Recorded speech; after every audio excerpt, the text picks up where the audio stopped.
Registramos também a ilustre presença do ex-secretário nacional de Direitos Humanos, Perli Cipriano.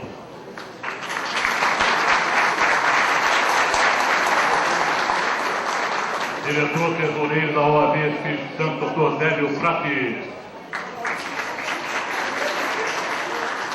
Presidente do PROCON estadual, Antônio Caldas Brito. E vamos repetir aqui a presença igualmente ilustre do ex-governador do Estado do Espírito Santo, Dr. Vitor Boas.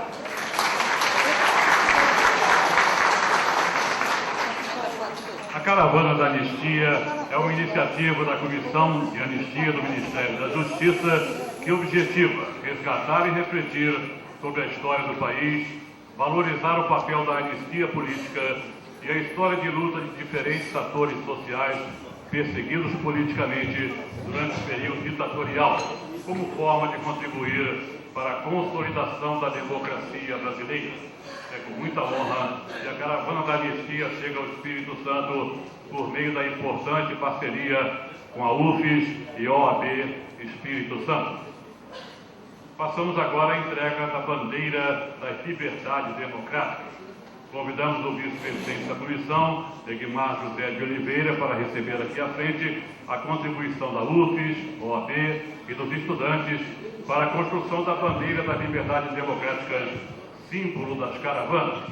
Inicialmente, para entregar a contribuição da Ordem dos Advogados do Brasil à Comissão de Anistia, senhora Nara Borgo.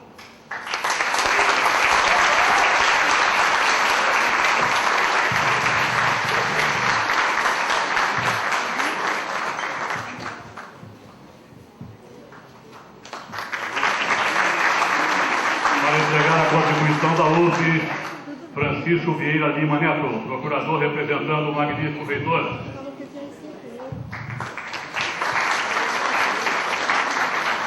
Também convidamos os estudantes do curso de Direito da FDB, Elisabetta Clodete Albernaz e Rafael Sodré.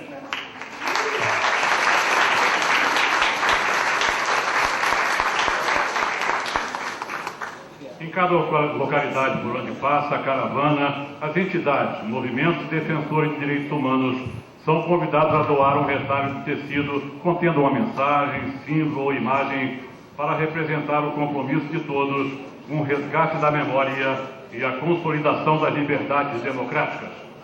Ao se concluir o percurso da caravana, a bandeira será dedicada à sociedade brasileira como símbolo da luta pela efetivação da democracia e do respeito aos direitos humanos no país.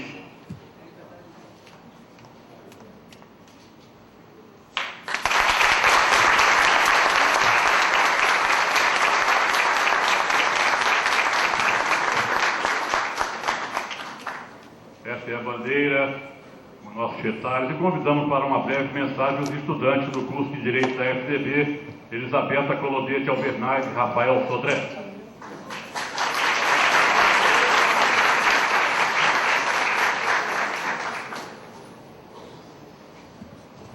Bom dia a todos os presentes. Primeiramente, meu nome é Elisabetta, como ele falou, sou estudante de Direito da FDB e voluntária da Caravana da Anistia.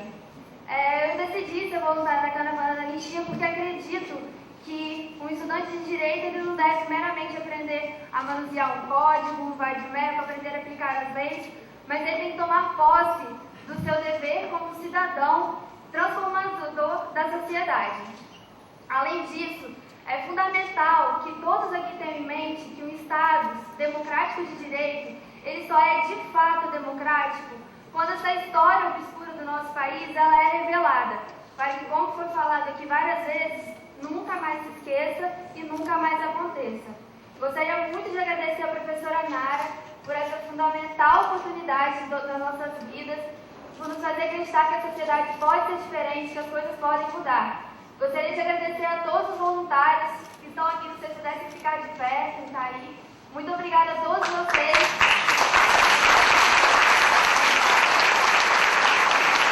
Muito obrigada a todos vocês que, assim como eu, acreditam numa sociedade mais justa. Por fim, queria agradecer a presença de todos, os estudantes principalmente, E dizer que lá no fundo, no final, na entrada do auditório, tem um abaixo-assinado. Todos que quiserem participar, que também acreditam nesse movimento, é só passar ali no final para estar assinando, ok? Muito obrigada.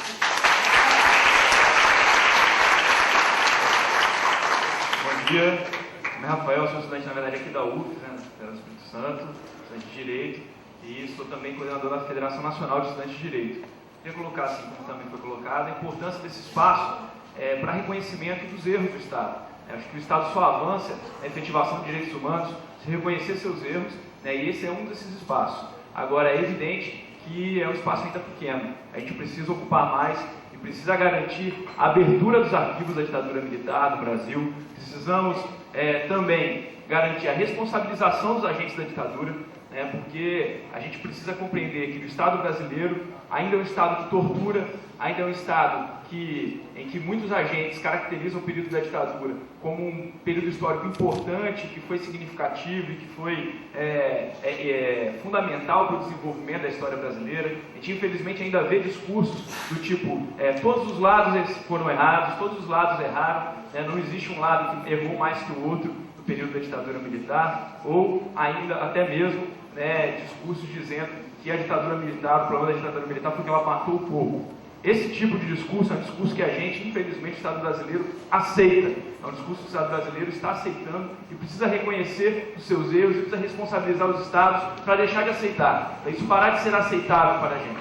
Então, é importante que esse seja um espaço de exposição dessa posição e que a partir desse espaço e de muitos outros a gente consiga garantir essas duas bandeiras que são fundamentais que o movimento estudantil nacionalmente defende. Então, com base nisso, queria cumprimentar todos e todas que estão aqui presentes, estudantes, também todos os demais, e dizer que muitos dos que estão aqui, que lutaram nesse período, que foram duramente perseguidos, é por conta dessas pessoas e da luta dessas pessoas que a gente pode estar aqui hoje defendendo os direitos de cada classe, de cada categoria. Então eu queria agradecer muito pela contribuição histórica das pessoas aqui, que hoje o Estado brasileiro, até que enfim, vai pedir desculpas.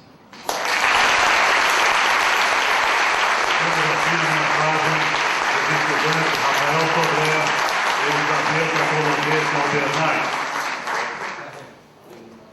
Para a mensagem inicial desta solenidade, convidamos o presidente da Ordem dos Advogados do Brasil, seccional Espírito Santo, Dr. Romero Junzer Mafra.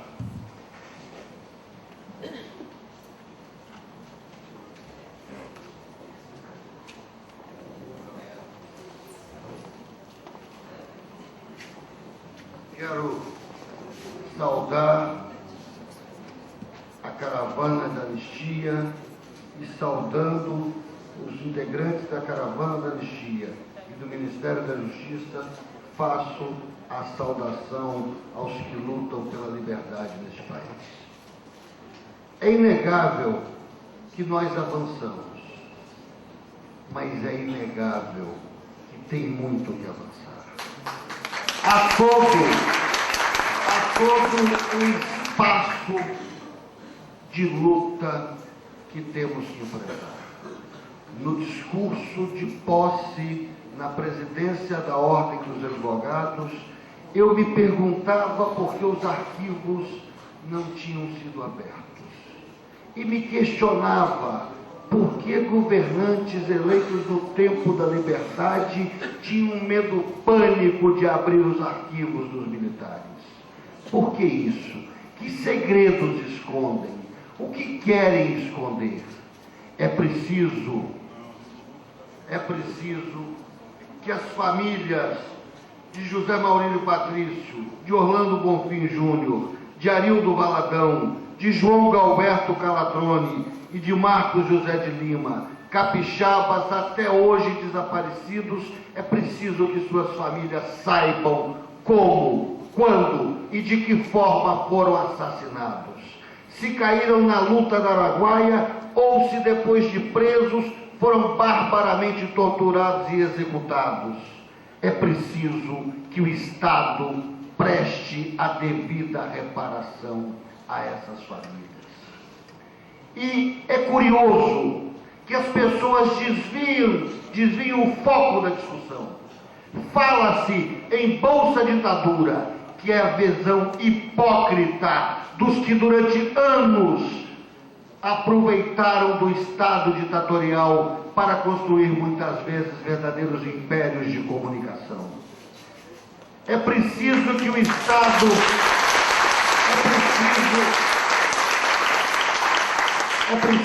Estado faça a reparação devida. A Ordem dos Advogados Seccional do Espírito Santo participa e apoia a caravana da anistia. E o faz porque entendemos que as conquistas que o Estado de Direito Democrático só será pleno quando nós soubermos o que aconteceu numa das noites mais tenebrosas de nossa história. Mas esse Estado democrático só será pleno quando a tortura for abolida dos presídios e do sistema penitenciário. Não haverá nunca Estado de Direito Democrático quando o gás de pimenta for o zenbudismo do sistema penitenciário, lembrando de Aldir Blanc, quando num verso magnífico dizia que escopeta era o zenbudismo da Baixada. Aqui nesse Estado se usa de forma indiscriminada gás de pimenta contra presos submetidos à custódia do Estado.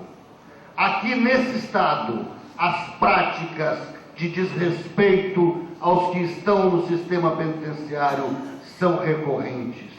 A Ordem vem noticiando sempre a prática de tortura. Por isso tem razão os estudantes quando dizem que a tortura, enquanto prática de Estado, permanece viva no nosso país. Estima-se que o Brasil seja o país onde mais se tortura em todo o mundo.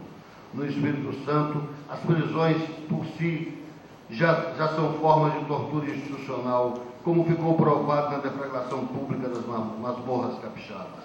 Ainda que não tenhamos mais as tão nefastas celas metálicas, temos uma ideologia medieval que trata o preso como coisa e permite que ele seja barbarizado quando deveríamos garantir a sua integridade física. A Ordem dos Advogados não poderia deixar de estar presente nessa solenidade, nesse momento de resgate da memória. E é preciso que seja resgatada a memória deste país. E são várias as gerações. Quando vejo Perli, Brice, os alunos que falaram aqui hoje, é sinal de que há que se ter esperança, há que se acreditar, porque é possível avançar. A Ordem contribuiu como pôde, mas nós tivemos alguém muito especial na realização desse evento. E eu quero prestar a justa homenagem a Naraboco, presidente de fato da Comissão de Direitos Humanos da OAB. Foi a luta de Nara,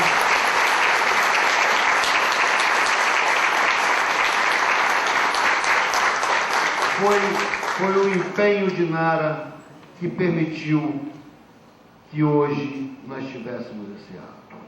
Eu quero anunciar também que a Ordem dos Advogados pediu aos prefeitos de Cachoeiro do Itapemirim, de Santa Teresa e de Nova Venécia que homenageiem os desaparecidos políticos de seus municípios. Que Cachoeiro preste a devida homenagem a Arildo Valadão. Que Santa Teresa preste a devida homenagem a José Maurílio Patrício e a Orlando Bonfim Júnior. E que Nova Venécia preste a homenagem a João Galberto Calatrone e Marcos José de Lima. As prefeituras de Cachoeiro e de Santa Teresa já responderam afirmativamente. O prefeito de Cachoeiro disse que em dezembro, na Semana de Direitos Humanos, vai fazer a homenagem a Arildo Valadão. O prefeito de Santa Teresa disse que vai dar nome de ruas ou escolas aos dois desaparecidos políticos que nasceram naquele estado.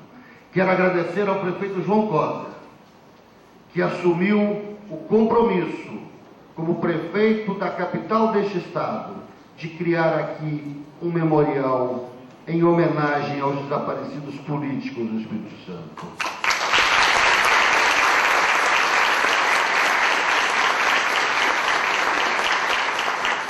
É preciso lembrar para não esquecer. Aquilo que já passou não se pode repetir. Mas é também, e eu já encerro, um momento de agradecimento. Porque se hoje nós estamos aqui, e se hoje nós podemos falar, nós devemos, foi aquela geração que permitiu que a nossa pudesse usufruir da liberdade.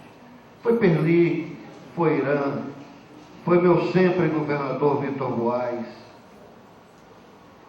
foi Arildo Valadão, foi Orlando Bonfim.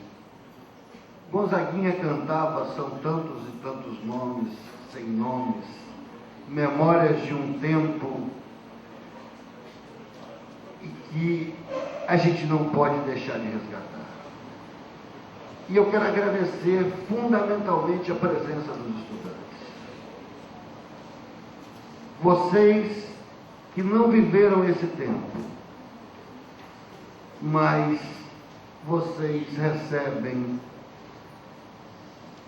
o fruto da luta de tantos e tantos que morreram, que foram para o exílio, que foram torturados, que desapareceram.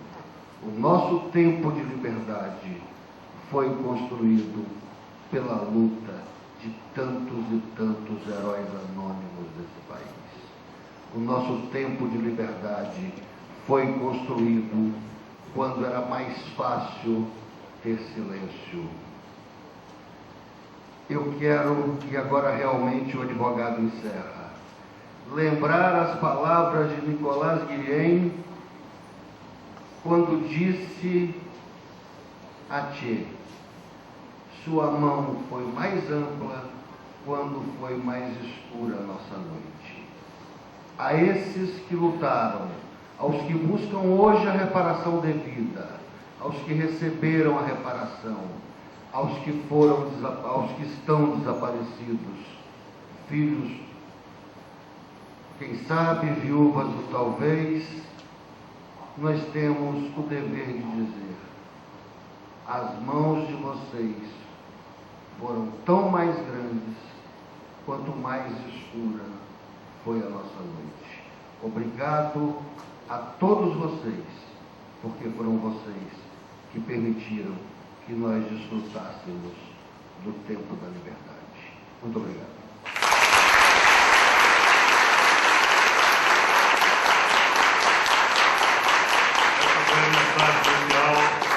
O presidente da Ordem dos Advogados do Brasil, seccional Espírito Santo, Dr. Homero João Germafra. Registro especial também da presença do vereador de Vitória, Fabrício Gandini, presidente do CREA Espírito Santo, Luiz Fiorotti, e a primeira suplente do senador Renato Casagrande, Ana Rita Escario. Falará a seguir, representando o magnífico reitor da USP, Rubens Sérgio Rasselli, o procurador-geral, Dr. Francisco Vieira Lima Neto.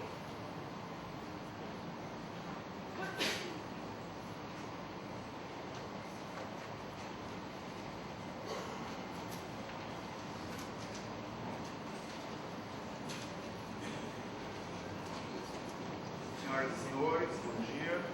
Em nome do magnífico reitor da Universidade Federal do Espírito Santo, saúdo os presentes, nas pessoas do vice-presidente da Comissão de Anistia, doutora Sueli Belato, do vice-presidente também, segundo vice-presidente, não em ordem de importância, claro, doutor Egmar Oliveira, o prefeito Vitória Carlos Rosa, o presidente da Ordem dos Advogados do Brasil do Espírito Santo, doutor Homero Marcos, e o coordenador dos direitos da Universidade Federal do Espírito Santo, professor Gilberto Paquete. Nesse momento, dou a todos boas-vindas à nossa instituição de ensino, a qual se sente orgulhosa de ter sido escolhida para sediar os trabalhos de vossas senhorias e se coloca à disposição para proporcionar as necessárias condições para que cumpra o seu mistério. Em 5 de outubro de 1988, o Constituinte, por meio do artigo 8º dos atos das disposições constitucionais transitórias, concedeu anistia política e garantiu indenizações às pessoas que, no período de 18 de setembro de 46 até a data da promulgação da Constituinte, foram atingidos em decorrência de motivação exclusivamente política por atos de exceção, institucionais ou complementares. Foram assegurados a esses, pela Constituição, promoções da inatividade ao cargo, emprego, posto ou graduação a que teriam direito se estivessem em serviço ativo, obedecidos os prazos de permanência em atividades previstos nas leis e observados os respectivos regimes jurídicos. Essa foi a previsão constitucional de 5 de outubro de 1988. Somente em 28 de agosto de 2002, graças ao presidente Fernando Henrique Cardoso, foi editada a medida provisória 65, cujo objetivo era regulamentar essa norma constitucional, criando o regime do anistiado político e garantindo a reparação econômica de caráter indenizatório, ou seja, a concessão de indenizações a cidadãos que teriam sofrido prejuízos em razão de atos praticados pela ditadura militar, mas desde 1946, não apenas da última ditadura militar. Desde que atendidos os requisitos daquela medida provisória, hoje convertida na Lei 10.559, de 13 de 11 de 2002. Nos debates legislativos, desde logo se percebeu que a matéria estava longe de ser pacífica. Alguns entendiam que nada havia a ser reparado, porque a maior parte dos atos haviam sido praticados com base na legislação vigente à época, de tal sorte que não poderia ser considerado, esses atos não poderiam ser tecnicamente considerados ilícitos. Outros entendiam que aqueles que haviam feito opção por enfrentamento armado contra as forças que controlavam o Estado não deveriam ser indenizados, pois essa opção bélica não poderia ser transformada em investimento financeiro. Outros entendiam que o valor da indenização era arbitrário e, por demais, subjetivo, naqueles casos em que o prejudicado não havia perdido seu emprego, e sim sua empresa, como no caso dos donos de pequenos jornais fechados pelo governo de então. Atualmente, o Ministério Público, junto ao Tribunal de Contas da União e o próprio Tribunal de Contas da União, prepara uma auditoria dos valores que estão sendo pagos, o que não conta com a simpatia da Comissão nem do Ministério da Justiça. Portanto, não há dúvida de que a matéria ainda suscita debates, embora, sob o ponto de vista jurídico, a norma existe e está consolidada desde 2002. Assim, ainda que alguém discorde, ou não concorde, ou não desgoste da norma, ela existe e deve ser cumprida, e esse é o papel da comissão. E é inegável que tanto a norma constitucional, a lei que mencionei e também a comissão de anistia, elas representam inegavelmente um reforço à democracia e um claro repúdio à ditadura, seja ela de extrema esquerda, de extrema direita, militar ou do proletariado. Assim, o trabalho da comissão, e é uma honra que a universidade tem de recebê-la aqui, reforça o ideal democrático. Encerro agora desejando à comissão votos de um excelente trabalho e mais uma vez agradecendo essa honra. Muito obrigado.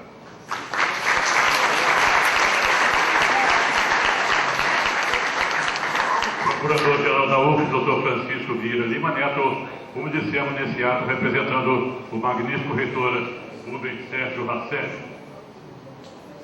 Convidamos a seguir para seu pronunciamento o vice-presidente da Comissão de Anistia do Ministério da Justiça, Egmar José de Oliveira.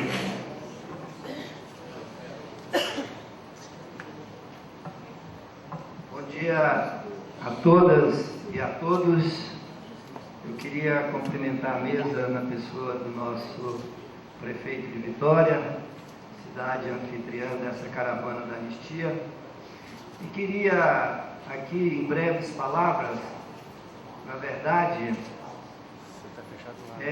para prestar uma homenagem aos lutadores e lutadoras do Estado do Espírito Santo.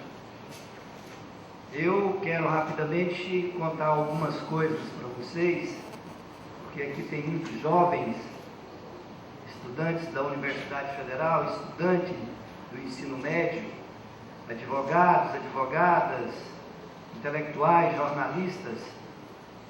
Eu, além de ser vice-presidente da Comissão da Anistia, vou também relatar processo daqui a pouco. E um dos processos que eu vou relatar, não me lembro agora o nome do anistiando, foi uma pessoa muito perseguida aqui no Espírito Santo. E a Comissão da Anistia, ela é hoje dona de um acervo histórico dos mais importantes da história do nosso país, que é inclusive importante para a juventude que a Comissão da Anistia disponibiliza esse acervo para que vocês possam fazer pesquisa, possam fazer suas teses para quando forem formar. E nesse processo tem lá um IPM, Inquérito Policial Militar, instaurado pelo Exército Brasileiro na época da ditadura militar, em que foram envolvidos, indiciados, vários capixabas, pessoas lutadoras do povo que resistiram contra a ditadura militar. E nesse inquérito, dentre as pessoas que lá estão, tem o nosso ex-governador do Espírito Santo, professor e médico, Dr. Vitor Boas, um homem que dedica sua vida a salvar vidas, resistiu à ditadura militar e foi barbaramente perseguido. Então isso é um pouco da história do que foi a ditadura militar. Nós temos aqui o Perli, que já foi anistiado, se não me engano, foi anistiado em Belo Horizonte, participei da sessão que julgou o processo dele. Se não me falha a memória, estava quase terminando o curso de odontologia, faltando, acho, 6 meses, 1 mês para formar. Foi barbaramente torturado, encarcerado, enfim, essa é a história da ditadura. Mas para concluir, eu queria aqui fazer uma justa homenagem, porque o Estado do Espírito Santo, proporcionalmente, pelo tamanho e pelo número da sua população, foi o Estado que mais contribuiu, que mais deu jovens para a guerrilha do Araguaia. O primeiro Estado foi a Bahia, mas considerando o tamanho geográfico da Bahia, o número da sua população, obviamente que o Espírito Santo, proporcionalmente, deu mais jovens à guerrilha do Araguaia. Vocês sabem que tivemos várias formas de luta, de resistência contra a ditadura militar. E a ditadura militar impôs ao povo brasileiro, sobretudo a juventude, alternativas de luta contra ela própria. E a guerrilha do Araguaia foi uma das alternativas utilizadas pelo povo brasileiro, pela juventude brasileira, para resistir à ditadura feroz que se implantou no Brasil com o golpe de 64. Eu integro uma comissão nacional, além dessa comissão de anistia, uma comissão nacional formada pelo presidente Luiz Inácio Lula da Silva, cujo trabalho é tentar localizar os corpos dos guerrilheiros e guerrilheiras do Araguaia. Já fizemos várias... Todos aqui prestássemos uma justa homenagem, porque nós tivemos lutadores, como o Perli, como o Dr. Vitor Boas, que contribuíram inegavelmente para que nós pudéssemos estar hoje caminhando para a consolidação de um Estado efetivamente democrático de direito. Mas tivemos pessoas que deram mais, deram as suas vidas. E nós temos aqui os seguintes capixabas, que ousaram lutar, resistiram e deram as suas vidas. Então eu peço aqui as homenagens a José Maurílio Patrício, guerreiro Manuel, ao Arildo Valadão, o Ari, ao João Roberto Zebão e ao Marcos José Lima. E também a Áurea Valadão, que apesar de não ser capixaba, acabou se casando com o Ari Valadão. Então, que fica aqui prestada, em nome da Comissão da Anistia do Estado Brasileiro, a justa homenagem a esses jovens que sacrificaram a sua luta para que nós pudéssemos ter um Brasil caminhando para a consolidação do Estado Democrático de Direito. Obrigado.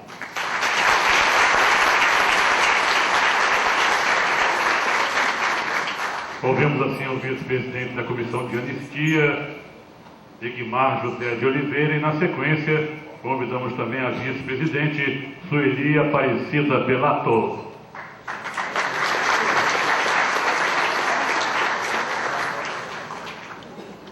Bom dia a todos, bom dia a todas.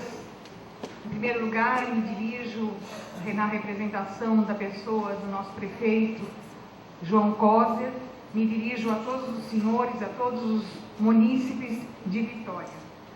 Quero agradecer especialmente o apoio que recebemos para a realização desta caravana.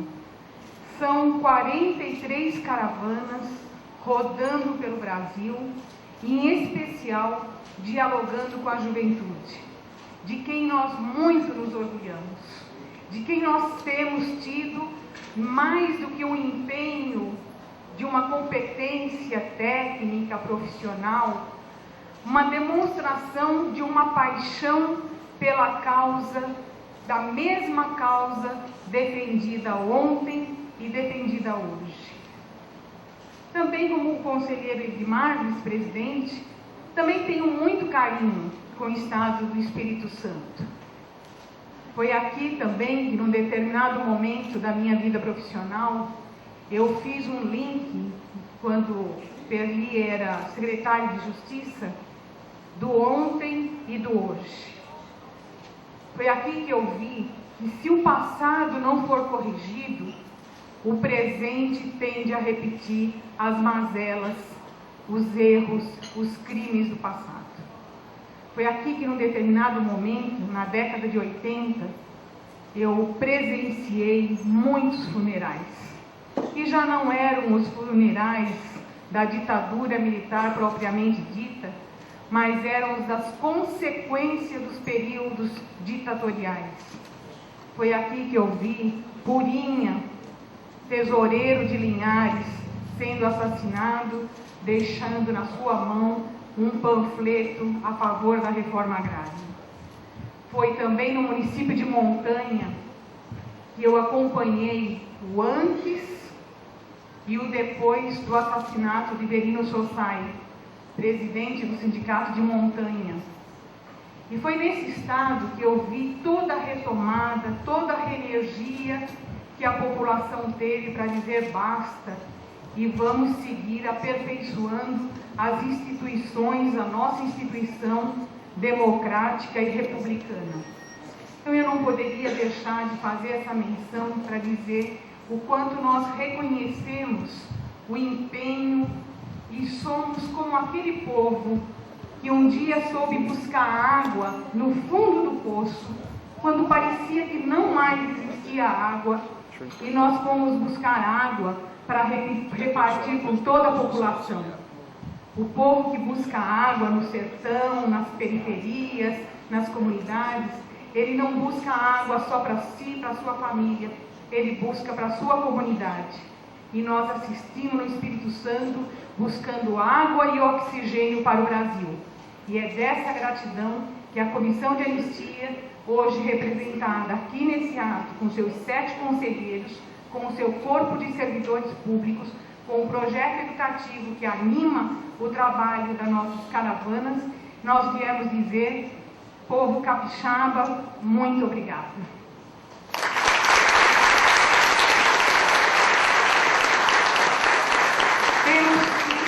Temos tido nessa caminhada parceiros muito fiéis, parceiros que nos animam, mesmo quando as dificuldades se insurgem, parecendo que alguma coisa quer dizer, deixa para lá, isso não é problema nosso, e nós cada dia nos convencemos cada vez mais que o problema é nosso, mas faço na pessoa do nosso presidente da Ordem dos Advogados uma gratidão, um pedido de gratidão, de agradecimento, de reconhecimento pelo papel que a Ordem dos Advogados do Brasil tem tido ao longo da vida da Comissão de Anistia, e eu lhe diria mais especialmente a partir de 2003. Temos sido parceiros de grandes atividades, de grandes eventos, na pessoa inclusive dos últimos presidentes e do atual presidente da Ordem dos Advogados a nível nacional e também a nível do regional. Ainda há pouco, o presidente me dizia da campanha que ele anunciará, a exemplo da seccional do Rio de Janeiro, que lançou, inclusive a nível dos meios de comunicação, a campanha da busca dos mortos e desaparecidos. Eu vi que há muitas reformas a ser feitas.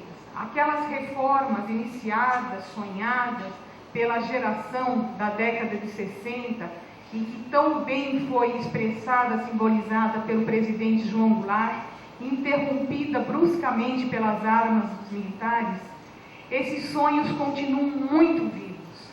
E hoje pela manhã eu vi mais uma vez aquilo que o prefeito e outras autoridades devem experimentar nos dia a dia, o papel que os meios de comunicação jogam na nossa vida.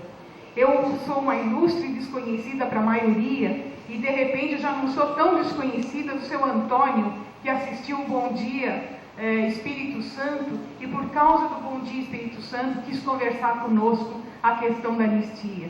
Como tive a oportunidade de conversar com a irmã do Hércules, também assassinado, e dizer a vocês que nós sabemos que existem muitas perseguições, que houve muitos erros praticados e que continuam sendo praticados pelas instituições brasileiras, mas que esse acerto, que essa reforma que tem que ser feita nos meios de comunicação, a reforma agrária, a reforma da educação é uma tarefa que compete agora a essa geração. Que a geração de ontem delega a geração de hoje e confia na geração do amanhã, que nós continuaremos construindo os sonhos de todos os brasileiros, para que nós tenhamos de fato um país livre, justo e soberano. Eu convido a todos que têm questionamento, que me abordaram tanto pelo e-mail, pelos e-mails que as emissoras receberam hoje na parte da manhã, como aquelas pessoas que tentaram conversar comigo aqui no auditório, que aguardem.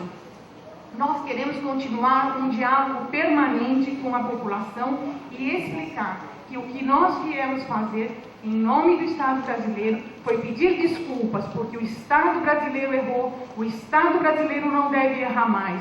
Não foram os agentes causadores, não foram os militantes, como me foi perguntado hoje pela manhã. É justo cobrar militância? Eu lhes digo, estou na Comissão de Anistia desde a primeira hora do governo Lula. Eu nunca vi um militante cobrar militância.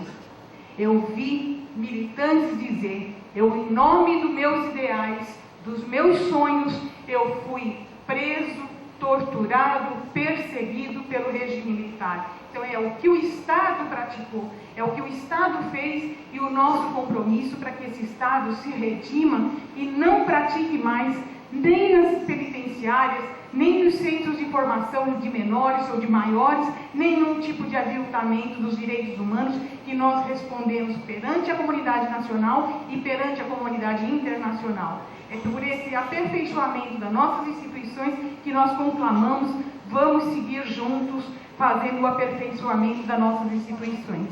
Muito obrigada.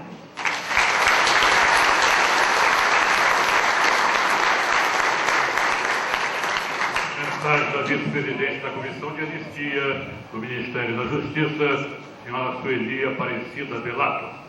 E é chegado o momento de ouvirmos o nosso prefeito anfitrião, prefeito de Vitória, capital do nosso estado, João Coser, ele é que é presidente da Frente Parlamentar dos Prefeitos. Prefeito João Coser. Bom dia. Quero cumprimentar cada um de vocês, cada uma de vocês aqui presentes, cumprimentar os parceiros que junto comigo recebem a Comissão de Anistia na cidade de Vitória, doutor Homero Mafra, em nome do doutor Homero, a Ordem dos Advogados do Brasil, doutor Francisco, representando a Universidade Federal de Espírito Santo, também o doutor Gilberto, que coordena aqui o curso de Direito da Universidade Federal de Espírito Santo, Cumprimentar a doutora Sueli e a doutora Edmar, como vice-presidente da Comissão Nacional de Anistia, em nome deles toda a comissão, e cumprimentar de forma especial os presentes aqui, de forma muito carinhosa, os estudantes de Direito, os demais estudantes, não só da UFRGS, mas das outras faculdades e universidades. Quero cumprimentar também, em nome de todos, o nosso ex-governador Vitor Buarez, sempre presente, muito dedicado a esta causa, meus companheiros que foram deputados comigo, o Vereza, a Luiz Krolig, Perli, a Brice, estão aqui presentes, em nome deles cumprimentar todas as demais autoridades, vereadores Juarez e vereador Gandini.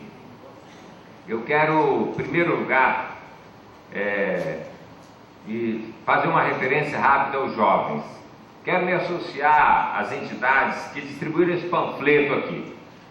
Isso aqui expressa um pouco o sentimento dos estudantes e, naturalmente, isso aqui expressa o desejo de continuar lutando. Apesar de todos os avanços que o Brasil está fazendo, nós aqui hoje, numa sessão formal, mas nós temos muitos desafios pela frente para construir a nação que nós desejamos. Se nós continuamos lutando, nós de 50, vocês têm 20 e 25, tem um desafio muito grande, que é continuar firme nessa luta, sonhando e acreditando que o Brasil pode ser um país cada vez melhor. Então quero de coração agradecer, falou aqui a Elisabetta, falou o Rafael, e o Rafael falou também com força, né, sobre a necessidade de continuar lutando para que nós tenhamos também no Espírito Santo a nossa liberdade. Para os estudantes, além de agradecer e cumprimentar o Ministério da Justiça por estar aqui fazendo essa sessão, vocês estudam direito, aqui não é uma solenidade. Formalmente agora pela manhã é uma solenidade, mas aqui é uma sessão que vai julgar casos concretos de brasileiros capixabas, portanto vocês vão participar de um momento histórico na vida do nosso país. Eu tenho 50 anos, por ser uma pessoa que vim do interior de Santa Teresa, sequer conhecia isso. Conheci a luta na história, no livro, e conheci com contato com algumas pessoas muito especiais na nossa vida. Então nós que não sofremos a retenção da liberdade, não perdemos a vida, nós temos dificuldade de compreender e mais dificuldade ainda de refletir com as nossas famílias, com os nossos colegas de sala de aula, o quanto isso é importante, quanto foi importante para a sociedade brasileira.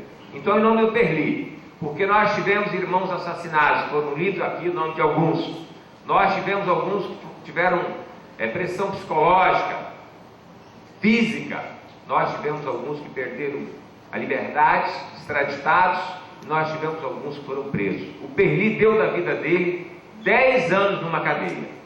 Então, para que eu estou citando isso?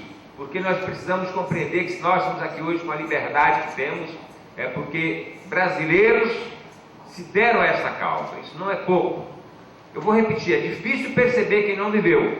É difícil falar para um jovem de 20 anos quanto isso foi fundamental para que nós tenhamos hoje direito e liberdades numa sociedade democrática, com todos os desafios que ainda nós temos pela frente.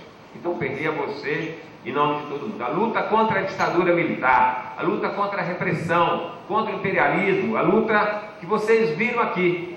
E o Enfio faz um pouco acho que é Enfio que fala um pouquinho da necessidade de nós continuarmos. Porque mesmo depois da aprovação da lei da anistia, o governo brasileiro e a ditadura não liberou automaticamente todos os presos.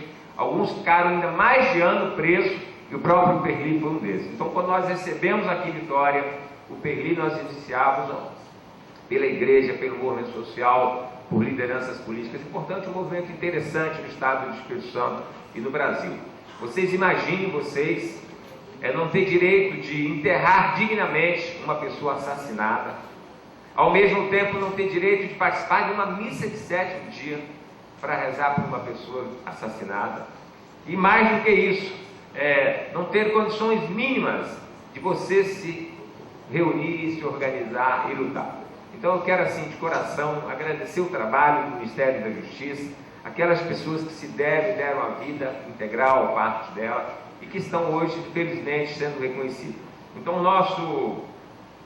eu vou contar uma história muito rapidamente. Eu sou muito novo, só tenho 30 anos de militante. Então comecei já com 25 anos. Eu só fiz uma campanha contra a Lei de Segurança Nacional. E nós fomos em 10, olha o máximo que nós podíamos fazer. O máximo que nós podíamos fazer era colar um cartaz, né, Alba? Então nós fizemos uma colagem de cartaz na cidade de Vitória e nós fomos colar ousados, jovens ousados, fomos colar uns cartazes contra a Lei de Segurança Nacional no relógio da Praça 8. Nós passávamos a cola aqui na rua Duque de Caxias, saía correndo, colava o cartaz e voltava. Dos 10, 7 foram presos. 7 foram presos no ato. Isso já depois da liberdade, não estou falando no período ainda da ditadura, não. Então assim, era muito sofrimento, que é difícil expressar. Então eu quero assim, de coração, agradecer esse nível de reconhecimento por parte do Estado brasileiro, pedir naturalmente, como estão fazendo os representantes da comissão, perdão ao povo, aqueles que deram sua vida, e agradecer aqueles que lutaram, porque isso é uma luta que tem que continuar. Então eu quero assim, encerrando as minhas palavras, quero fazer um convite. Vocês sabem que o Enfio fala também do direito ao voto. Essa liberdade ela só será plena quando nós tivermos o direito ao voto. Nós já temos direito ao voto, mas nós ainda temos problema do voto ético, do voto legal. Ainda nós temos compra de voto, nós temos o poder econômico influenciando de forma extremamente agressiva no processo eleitoral. Então nós temos muitos desafios nesse modelo democrático que nós temos. E nós teremos hoje, a partir das 16 horas, em frente ao TRE, um ato pelo voto ético. Então quem puder participar, a partir da tarde, lá em frente ao TRE, teremos mais um ato de cidadania, completando o que nós estamos fazendo aqui hoje. Então a luta continua, nós vamos continuar acreditando nessa nação, acreditando no país e principalmente acreditando em vocês, os jovens. Muitos aqui já se deram e continuarão se dando, mas vocês têm um papel a cumprir, nós vamos passando, mas a luta do povo continua muito grande. E não é só no Brasil, não. Nós temos que enfrentar e contribuir com problemas que nós estamos sofrendo no mundo. Vocês estão vendo agora uma cidadã do mundo sendo condenada à morte por apedrejamento, porque teve relação depois que o marido dela faleceu. Condenada à morte por apedrejamento ou por enforcamento. Isso é um atraso da sociedade brasileira, que vê na mulher ainda um ser de categoria inferior. Então nós temos muitos desafios no mundo. Nós temos os nossos aqui pertinho de casa, nós temos no Brasil e temos no mundo. Então, de fato, a luta tem que continuar. Nós temos que acreditar que aqueles que se deram porque acreditam na liberdade. Quem nunca perdeu a liberdade não sabe, tem dificuldade de compreender. Se pegarmos um jovem aqui e dizer assim, você tem que ficar 10 dias dentro de casa, sem computador, sem telefone celular, sem contato, sem televisão, ele vai achar que o pai está quase fazendo uma dureza com ele. Agora vocês imaginam pegar um cidadão que está na luta porque quer ter liberdade, colocá-lo na cadeia por 10 anos e depois ele é processado, porque como falou aqui o Rafael, até hoje tem gente que diz, não sabe, todos tiveram culpa, como se aqueles que lutaram pela liberdade tivessem a mesma culpa daqueles que implantaram a ditadura, que fizeram AI-5, inclusive eu conversava com o Perli, teve o AI-5 dentro das universidades. Tinha polícia também na universidade que não permitia os jovens se organizar e perseguia dentro da própria universidade, doutor Francisco. Então realmente nós evoluímos muito, mas a luta continua. Um abraço a todos e parabéns.